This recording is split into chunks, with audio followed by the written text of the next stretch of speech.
और ब्लैकमेलिंग ज़्यादातर देखा गया लड़कियां कर रही हैं, लड़के नहीं कर रहे हैं। ब्लैकमेलिंग ज़्यादातर लड़कियां कर रही हैं। कैसे? लड़कियां क्या मेंटली प्रिपेयर बहुत है, बहुत तेज तर्रार कह सकते हो आप। लड़के एग्जीक्यूशन में बहुत फास्ट होते हैं, फास्ट काम कर देंगे, लेकिन प्लानिंग करने में लड़कियां बहुत स्मार्ट होती हैं। अभी एक केस आया हमारे पास, एक जनाब हमारे ऑफिस आए और बोलते हैं कि देशवाल जी, मेरे ऑफिस में एक लेडी काम करती थी, बहुत अच्छी दोस्ती हो गई उनसे हमारी, किसी वजह से हमें दिल्ली से बाहर जाना पड़ा। मैंने उस लेडी को बोला कि क्या आप चलना चाहोगी मेरे साथ? लेकिन बोला बिल्कुल चलेंगे हम। और हम होटल में पहुँचे तो मैंने कहा अलग अलग कमरा ले रहे, कहते नहीं एक ही कमरा ले लो सर, क्यों इतना खर्चा कर रहे हो? तो मुझे लगा कहीं सिग्नल मिल रहा है, मैंने भी एक ही कमरा ले लिया। शाम को बियर पी, थोड़ा सा हमसे गलतियां हो गई और फिर हम क्लोज होते चले गए और हम अच्छे दोस्त हो गए। अब हर मीटिंग में हम इकट्ठे जाने लगे। तो मैं कहा बॉस आपकी एज तो 70+ है, उस लेडी की कितनी उम्र है? कह रहा अब तो उसकी 32 हो गई है, जब उसने मुझे ज्वाइन किया तब वो 25 थी। तो मैं कहा आपको समझ में आ रहा आप क्या बोल रहे हो? वो बच्ची है, हर हालात में बच्ची है वो। आपको मुझे लगता है बेटी से बड़ी होगी? कहता मेरी बेटी तो बहुत बड़ी है। तो अब आप मुझसे क्या चाहते हो बॉस? गलतियां तो आप कर ही रहे हो। तो कहता है वैसे अच्छा अगर मैं ये गलती ना करता तो क्या करता, क्योंकि मेरी वाइफ भी तो एजेड हो गई है। मैं बैंकॉक चल जाता बॉस, क्या बुराई थी? जब ये सभी करना था तो बैंकॉक चल जाते। रोज हमारे देश से फ्लाइटें जाती हैं बैंकॉक भर भर के, तो सबके सब बिजनेस ही करने थोड़ी जा रहे हैं। तो दुनिया जानती है, बच्चा बच्चा जानता है। सही बात है। हाँ नहीं, कड़वा सच है ना कि भाई बैंकॉक फ्लाइटें भर भर के अगर जाती हैं तो 100 में से 30% लोग बिजनेस करते हो, 70% क्या करने जा रहे हैं? घूमने। अच्छा बैंकॉक रह गया घूमने के लिए? तो समझदार हो, पूरा देश किस बैंकॉक चल कैसे रहा है ये भी सबको पता है। सही बात है। तो मैं कहा बैंकॉक चल जाते तो ज़्यादा बेहतर होता। कहता देशवाल जी आप जैसा दोस्त नहीं मिला उस वक्त, अगर मिलता तो मैं ऐसा कर लेता, लेकिन अब क्या करूं? तो मैं कहा सिचुएशन बताओ। कहता यार इसके साथ जीते जीते इसने मुझे कहा कि मुझे 2 लाख दे दो, कभी 5 लाख रुपए दे दो। उसकी सैलरी तो 1.5 लाख में दे ही रहा था उसको, और हैवी अमाउंट लेती चली गई मेरे से। फिर एक दिन वो बोलती कि मेरी मदर को कैंसर हो गया है, मुझे घर जाना है। तो मैं कहा ठीक है चले जाओ। तो वहाँ से उसका फ़ोन आया कि मैं शायद नहीं आ पाऊँगी, मेरी मदर को कैंसर है, उनकी मुझे केयरिंग करनी है, और ये है वो है, और बहुत खर्चा होने वाला है, हम अपनी ज़मीन बेचने वाले हैं। तो मेरा तुम्हें कितना पैसा चाहिए? तो कहता है कि मुझे 15 लाख तो कम से कम चाहिए होंगे शुरू में। तो कहता है मेरे से ले जाओ 15 लाख रुपए, क्योंकि यहाँ पे ये बहुत पैसा था, अथाह पैसा था इस इंसान के पास, अथाह पैसा। तो इसको कोई टेंशन नहीं थी। इन्हें बोला जीवन भी वैसे, अगर वो बिजनेसमैन के हिसाब से सोच रहा होगा कि जीवन कितना रह गया है 10-15 साल, तो ये अरबों खरबों रुपये अभी क्या है, तो शायद वो अपनी लाइफ तरीके से सोच रहा होगा। अब बेटा उस कंपनी में एमडी था। बेटा देखता था कि यार 15 लाख किसको दे रहे हो, 10 लाख किसको दे रहे हो, क्योंकि कैश तो है नहीं कंपनी में, सारे के सारे पेमेंट अकाउंट सब दिख रहे हैं। तो बेटा पूछता था, कह नहीं बेटा किसी जरूरत ही दे दिए। चलो कोई बात नहीं, जब दे दी पापा। अभी 15 लाख, 10 लाख, 5 लाख करते करते ये 2 करोड़ रुपए हो गया 2-1 साल में। लेकिन इस बुजुर्ग को इतनी ज़्यादा प्रॉब्लम नहीं हो रही थी पैसे से। बुजुर्ग तो मैंने कहा अब आपको अब क्या प्रॉब्लम आई है? कहता अब प्रॉब्लम ये आई है संजीव जी कि वो लेडी मुझे ये कहती है कि मेरे हस्बैंड ने कमरे के अंदर, उसे शक हो गया था, कोई वीडियो लगा के कुछ रिकॉर्ड कर लिया हम दोनों को, और वो हस्बैंड कह रहा है कि मैं ये वीडियो तेरे बॉस की वाइफ को दिखाऊंगा, और नहीं तो मेरे को 10 करोड़ रुपए दिलवा। अब बताओ सर मैं क्या करूं?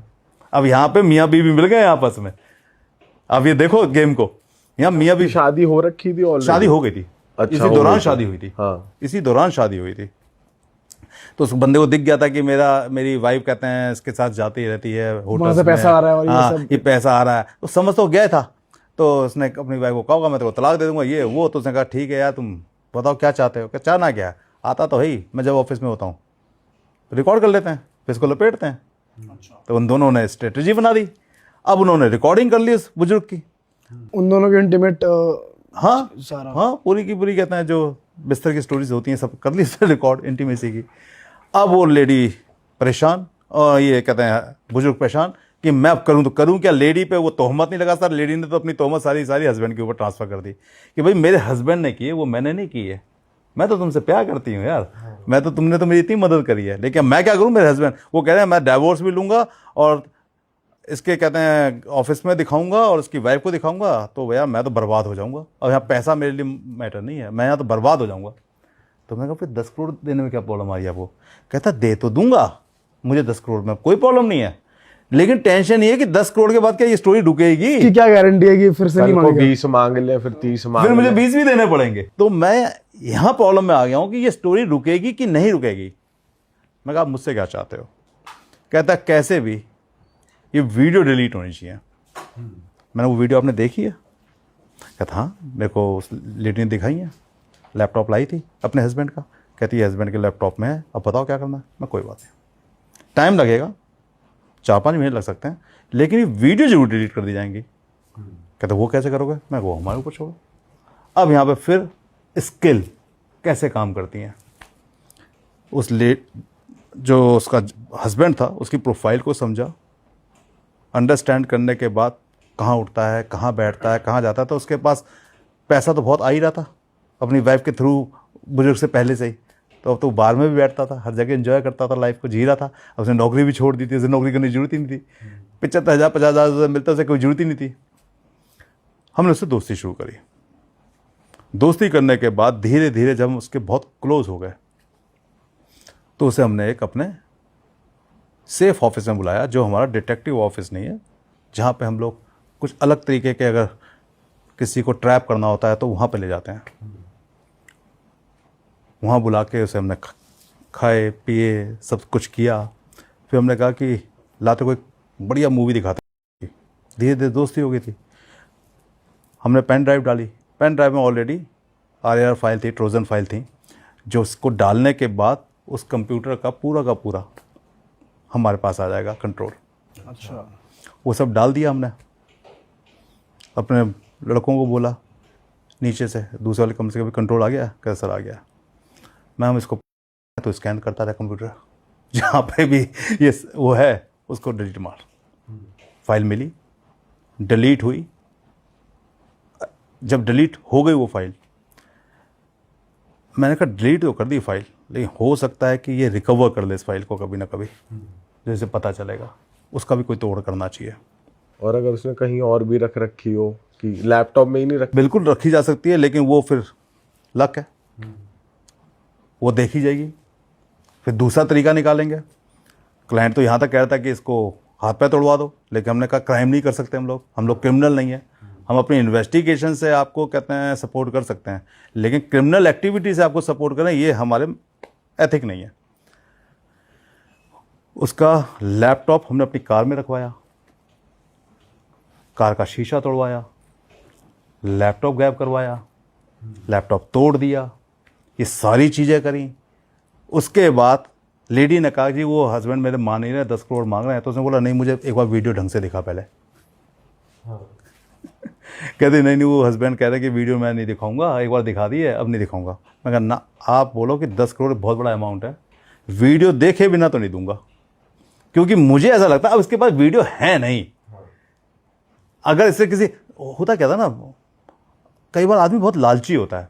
पेन ड्राइव थोड़ा कॉस्टली तो नहीं होती, लेकिन सोचता है कि यार मैंने इसमें रखी हुई है, मैं पेन ड्राइव में रखूँ, पेन ड्राइव कहीं रखूँ तो किसी और को ना मिल जाए, मेरी वाइफ कोई मेरे से ही गेम ना खेल जाए, यहाँ से डिलीट कर दे पेन ड्राइव। मतलब 1000 चीज़ें हो सकती है दिमाग के अंदर लोगों के। तो उस वक्त उस जो डिलीट हमने की, मुझे लगता था वो फाइनल डिलीट था, क्योंकि उसने कभी भी वो फाइल अपने बॉस को नहीं दिखा पाई। और बॉस ने कहा 10 नहीं तू 12 करोड़ ले ले यार मेरे से, एक बार वीडियो मुझे दिखा वो दो। फाइल दोबारा दिखा ढंग से, मैं उसमें देखना चाहता हूँ मैं कहाँ था, कैसा था, वो किसने रिकॉर्ड की, मुझे एक बार ढंग से देखनी। तूने उसमें झलक दिखाई दी मेरे को। कहती हाँ मैं कल दिखाऊंगी, मैं परसों दिखाऊंगी, मैं हस्बैंड को बोल रही हूँ, वो दिखाई नहीं पाई। धीरे धीरे मैंने कहा उसको नौकरी से निकालो, जो इसने करना, अब इसको आप इतना पैसा दे चुके हो। तो उसमें होता क्या है ना, कई बार हम जब एम्प्लॉय को पैसा दे रहे होते हैं तो उसमें शॉर्ट टर्म लोन के रूप में भी पैसा देते हैं। तो उसमें शॉर्ट टर्म एक लोन दे रखा था उसको 50 लाख रुपए का, अच्छा, उस लेडी को, जिसकी EMI ये खुद भरता था। कंपनी के अकाउंट में बुजुर्ग डाल देता था अपने बेटे को दिखाने के लिए कि वहां से आ रहा है। हाँ कि भाई वहाँ से आ रहा है, क्योंकि बेटा बोल रहा था कि पापा इतना पैसा, तो कहते हैं उसका लोन है, एम्प्लॉई है, सीनियर एम्प्लॉई है, उसने मांगा तो ठीक है दे रहा है, हु केयर्स। तो वहाँ से 50 लाख का लोन दिया। यहाँ से EMI हमारे बुजुर्ग साहब भरने लगे। अब मैंने कहा वो EMI रोक दो आप, अब आप इसको बोल दो मैं तेरे पे केस करने वाला हूँ ये 50 लाख की रिकवरी का, ये अपने आप हर चीज़ में सरेंडर करेगी और जाएगी यहाँ से। वही हुआ, उसने बोला ठीक है मैं नौकरी छोड़ रही हूँ, मैं आपको नहीं जानती, आप मुझे जानते, ये 50 लाख आप क्या करोगे, कैसे करोगे, आप देखो। Case closed. Story is over. भाई साहब क्या चल रहा है यार, लोग किस हद तक गिरे हुए हैं और क्या कर लोग रहे हैं? सच में बहुत गिरे हुए हैं। अफेयर चलाने के लिए भी अलग अलग तरीके कर रहे हैं, फंसाने के लिए भी अलग अलग असल में हम ना तरीके कर रहे हैं। सोसाइटी के डर्टी सीक्रेट्स देखते हैं, सोसाइटी के डर्टी सीक्रेट्स, क्योंकि ये केस कभी भी पुलिस के पास नहीं जा पाते हैं। सबसे बड़ी बात है, आप जो देखते हो वो पुलिस के पास केस गया या मीडिया में उठा या कुछ हाय तौबा मची, शोर मचा, तब आप लोगों ने देखा। हमारे पास केस आया, इन्वेस्टिगेट हुआ, वहाँ ख़त्म भी हो गया, लेकिन वो डर्टी सीक्रेट्स तो हमने देखे और किसी ने नहीं देखे।